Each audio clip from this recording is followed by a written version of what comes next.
Napakahalaga ng pamilya sa buhay, pero kung ang pamilya ay mapapatay sa harap ng iyong mga mata at hindi ka makakuha ng hustisya, ano ang mararamdaman mo? Sa simula ng pelikula, ipinakita sa atin ang isang babaeng nagngangalang Riley North na pumapatay ng isang tao sa sasakyan, at pagkatapos ay inilagay ang katawan nito sa trunk ng sasakyan. Sugatan siyang umalis. Dumating siya sa isang mahirap na lugar kung saan dalawang bata ang nakatingin sa kanya nang may pagtataka habang kinukuha niya ang isang pakete mula sa sasakyan. Doon, gaynamot niya ang sugat sa kanyang paa, tinahi ito gamit ang isang stick.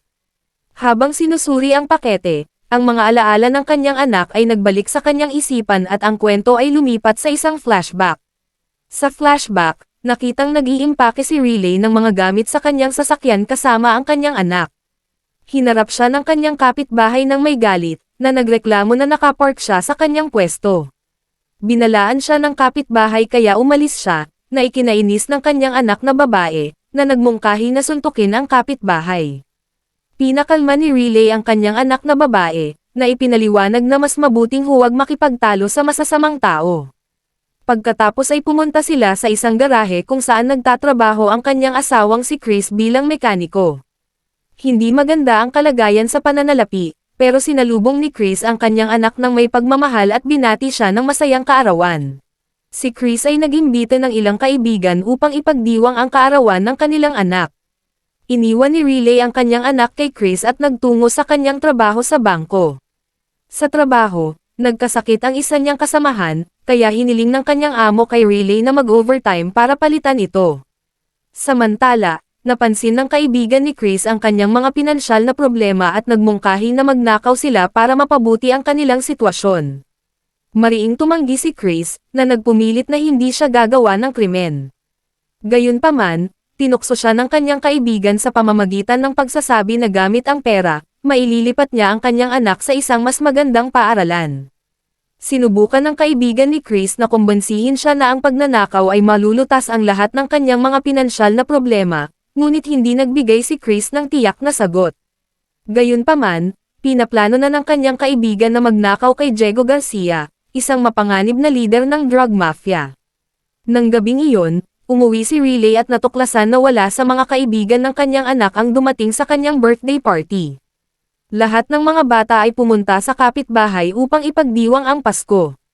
Naiwan ang kanyang anak na may pusong sugatan. Upang mapagaan ang loob nito, iminungkahi ni Riley na lumabas sila at ipagdiwang ang kanyang kaarawan sa ibang lugar. Natuwa naman ang kanyang anak.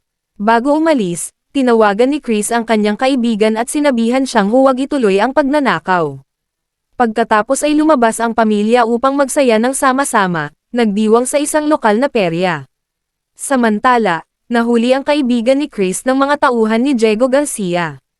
Pinahirapan at pinatay nila ito, at natuklasan sa proseso na si Chris ay dapat nakasangkot sa pagnanakaw. Walang pag-verify sa mga detalye, inutusan ni Diego ang kanyang mga tauhan na patayin din si Chris. Habang nagsasaya sina Chris at ang kanyang pamilya sa perya, huminto si Riley para bumili ng ice cream. Pagkalabas, bigla na lang sumulpot ang mga tauhan ni Diego at pinaputukan sina Chris at ang kanyang anak, pareho silang namatay. Tumakbo si Riley papunta sa tabi nila, pero binaril din siya. Ngunit nakaligtas siya at dinala sa ospital. Sa ospital, dumating ang dalawang pulis, sina Moises at Stan, para imbestigahan ang pag-atake. Habang nagpapagaling, puno ng alaala ng kanyang pamilya si Riley. Nilapitan siya ni Detective Stan at ipinaliwanag na ang kanyang asawa at anak ay pinatay kaugnay ng isang pagnanakaw, ngunit wala silang sapat na ebidensya para ituloy ang kaso. Binigyan siya ni Stan ng mga litrato ng mga sospek na kuha noong pag-atake.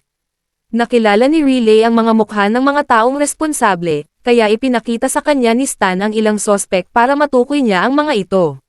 Nakilala ni Riley ang mga sospek at dinakip ang mga ito. Gayunpaman, sinabi ni Detective Moises kay Stan na may natagpo ang badge ng pulis sa pinangyarihan ng krimen, na nagmumungkahi na mayroong koneksyon sa kanilang departamento. Binalaan ni Moises si Stan na layuan ang kaso, na pinaghihinalaang pinatay sina Chris at ang anak nito dahil lamang sa walang basihang hinala. Samantala, nagdadalamati si Riley sa bahay nang bisitahin siya ng isang abogado mula sa panig ni Diego. Nag-alok siya ng pera kay Riley para bawiin ang kaso, pero galit na galit siyang pinalayas ito. Bago umalis, napansin ng abogado ang isang bote ng gamot sa kanyang mesa, na inireseta para sa mga problema sa psikolohikal. Sa korte, ginamit ng abogado ang gamot bilang ebidensya para siraan si Riley, na sinasabing ang mga side effect nito ay nakakaapekto sa kanyang pag-iisip, at tinatanong kung paano niya nakilala ang mga sospek mula sa isang umuusad na sasakyan. Dahil may koneksyon ang hukom sa mafia, tinanggihan niya ang mga akusasyon ni Riley at pinalaya ang mga sospek. Galit na nagprotesta si Riley, sinusubukang ilantad ang katotohanan, pero walang naniniwala sa kanya. Dahil sa matinding galit, sinalakay niya ang mga sospek, kaya't napilitan ang pulis na sugpuin siya gamit ang taser at ideklara siyang may sakit sa pag-iisip. Inutusan siya ng hukom na dalhin sa isang psychiatric hospital.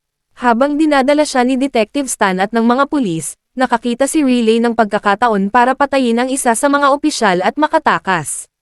5 taon ang lumipas, iniimbestigahan ni na Detective Moises at Stan ang pagpatay sa 3 lalaking pumatay sa pamilya ni Riley. Natagpuan ang kanilang mga bangkay sa isang perya, na nagpapahiwatig ng isang pinaplanong paghihiganti. Kasabay nito, ipinakilala si FBI Agent Lisa. Sinabihan siya ng kanyang junior officer tungkol sa isang babaeng nang hold up sa isang tindahan ng baril at nagnakaw ng mga armas na kalidad ng militar. Ipinakita ng surveillance footage na ang salarin ay si Riley na ngayon ay isang takas. Kinausap ni Lisa si Stan at hiniling sa kanya na pumunta sa opisina ng FBI para sa isang briefing. Si Riley, na ngayon ay namumuhay ng lihim, ay naghahanda para sa kanyang susunod na hakbang sa pamamagitan ng paglalagay ng baril sa kanyang bag. Samantala, sinabi ni Lisa kay Stan ang tungkol sa pagbabago ni Riley sa nakalipas na 5 taon. Ipinaliwanag niya kung paano ninakawan ni Riley, na dating empleyado ng bangko, ang isang bangko ng $55,000 pagkatapos makatakas mula sa kustodiya. Simula noon, sangkot siya sa mga underground fighting rings at iba pang mapanganib na aktibidad para palakasin ang sarili. Ibinahagi rin ni Lisa ang video footage ni Riley na nagnanakaw ng mga armas mula sa tindahan ng baril, na nagpapakita kung paano niya inarmasan ang sarili para sa isang misyon. Ipinaalala ni Lisa kay Stan na Pasko ngayon, ang mismong araw na pinatay ang pamilya ni Riley, na nagpapahiwatig na may malaking plano siya. Matagumpay na nakapaghiganti si Riley para sa kanyang pamilya sa pamamagitan ng pagpatay sa 3 lalaking responsable sa pagkamatay ng kanyang mag-ama. Kasabay nito, tinali niya ang judge sa kanyang bahay, na may isang bomba malapit sa kanya, at pinasabog ito gamit ang remote control. Madaling natuklasan ng team ng mga detective ang pagpatay sa hukom, kasama ang mga pagpatay sa abogado at iba pang mahahalagang tao. Matapos ipaalam sa opisina ng FBI ang mga pagpatay na ito, napagtanto ng mga tao ng Diego Cartel na ang asawa ng lalaking pinatay nila 5 taon na ang nakakaraan ay naghahanap na ngayon ng paghihiganti. Nagpasya silang kumilos laban kay Riley. Samantala, binanggit ng anak ni Diego ang pagkawala ng 2 barko, na pinaniniwala ang kinuha ni Riley. Galit at nahihiya si Diego, inutusan niya ang kanyang mga tauhan na patayin si Riley. Habang nakasakay siya sa bus, nakita niya ang isang batang babae na nag-aalaga sa kanyang lasing na ama. Binigyan ni Riley ng laruan ang bata, at nang tumayo ang ama para bumili ng alak, hinarap niya ito. Binalaan niya ito na alagaan ang kanyang anak o babalik siya para patayin ito. Pagkatapos ng tagpong iyon, nagnakaw si Riley ng kotse mula sa isang tindero, binigyan niya ito ng pera bilang kapalit. Nakarating si Riley sa hideout ni Diego at pagkatapos pumatay ng ilang tao, natagpuan niya ang sarili sa gitna ng operasyon nito sa droga at pera. Nagkaroon ng isang marahas na bar-ilan kung saan pinatay ni Riley ang lahat at sinunog ang pera. Nalaman din niya ang mga address ng bahay at laboratorio ni Diego bago umalis. Bilang tugon, nagalit si Diego at pinalakas ang seguridad sa kanyang ari-arian. Samantala, ang mga kilos ni Riley ay nag-viral, nakakuha ng suporta mula sa publiko at nagudyok ng isang social media movement para sa kanya. Galit si Diego sa pagsikat ni Riley, kaya pinaplano ang pagkamatay nito. Gayunpaman, nang makapasok si Riley sa kanyang laboratorio, natagpuan niya itong walang laman. Nagduda siya at nang mapansin ng mga gwardya ang kanyang presensya, pinasabog nila ang isang bomba. Sa kabila ng pagsabog, nakaligtas si Riley at nagnakaw ng kotse para ipagpatuloy ang paghabol sa mga tauhan ni Diego. Habang kumakalat ang balita tungkol sa nalalapit na kamatayan ni Diego, pumunta si Agent Lisa sa isang mahihirap na lugar kung saan ipinakita sa kanya ng isang lalaki ang litrato ni Riley, na naging simbolo ng pag-asa para sa mga inaapi. Ipinagpatuloy ni Riley ang kanyang misyon, pinatay ang higit pang mga tauhan ni Diego at kalaunan ay nakarating sa kanyang mansyon. Sa loob, maayos niyang pinatay ang lahat sa kanyang dinadaanan. Ngunit nang papatayin na niya si Diego, ginulo siya ng anak nito. Dahil hindi niya kayang patayin ito sa harap ng kanyang anak, sinalakay si Riley ni Diego gamit ang kutsilyo. Nakaligtas siya bago dumating ang mga reinforcement ni Diego. Tumakbo si Riley sa bahay ng kanyang kapitbahay, kinalabog ito, tinali sa upuan at naghanda para sa karagdagang aksyon. Pagkatapos gumaling, kinuha ni Riley ang sasakyan at iniwan ang lugar. Samantala, dumating ang pulis sa bahay ni Diego. Tinawagan ni Detective Lisa si Detective Stan at ipinaalam sa kanya ang lokasyon ni Riley, na hinihimok siyang sabihin sa lahat. Gayunpaman, bago pa niya maibigay ang impormasyon, binaril siya ni Stan at ipinaalam kay Diego ang kinaroroonan ni Riley. Kasama ang kanyang mga tauhan, si Diego ay nagtungo sa lugar. Dahil sa kanyang mga sugat, nagtago si Riley. Pagdating nila, sinimulan ng mga tauhan ni Diego na hanapin siya, pinahirapan ang lahat para makakuha ng impormasyon. Samantala, nagising si Riley, iniisip ang kanyang anak at nagsimulang lumaban. Alam ni Diego na nasugatan siya, kaya't kinutya niya ito, na sinasabing wala na siyang magagawa. Sumagot si Riley, sinabihan niya si Diego na nauubos na ang oras nito. Samantala, sinubukan ng mga tauhan ni Diego na hanapin ang lokasyon ni Lisa.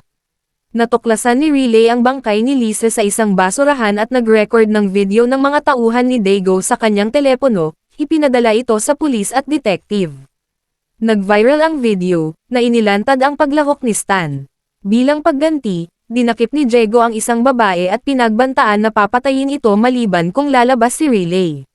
Napilitang sumunod, niligtas ni Riley ang babae, pero pinarusahan siya ni Diego. Habang papalapit na si Diego para tapusin siya, dumating ang mga pulis. Inakalang si Stan ang nagsabi sa pulis, kaya binaril siya ni Diego. Dinakip ng pulis ang lahat maliban kay Diego at Riley na nagawang maglaban. Natalo ni Riley si Diego, at habang papalapit na ang mga pulis, inutusan siya ni Detective Moises na tumigil, hinihimok siyang harapin ang parusa. Ngunit sa halip, pinatay ni Riley si Diego at pinaputukan siya ng pulis. Galit si Moises sa kaguluhan, hinayaan niya si Riley na tumakas habang sugatan. Pagkatapos ay dumalaw si Riley sa mga puntod ng kanyang asawa at anak, kung saan sinundan siya ni Detective Moises. Sinabi niya rito na gusto niyang mamatay matapos makaganti kay Diego, pero pinilit siya nito na isugod siya sa ospital. Habang nasa ospital, mahigpit ang seguridad ng pulis, nagkamalay si Riley, at ipinahayag ni Detective Moises ang paghanga sa kanyang mga aksyon laban sa krimen, hinihimok siyang ipagpatuloy ang pakikipaglaban. Binigyan niya ito ng susi sa kanyang mga posas at umalis. Nang dumating ang isang pulis para tingnan siya, nakatakas na si Riley. Nagtapos ang pelikula sa kanyang pagtakbo ng malaya. At dyan na nagtatapos ang video mga idol.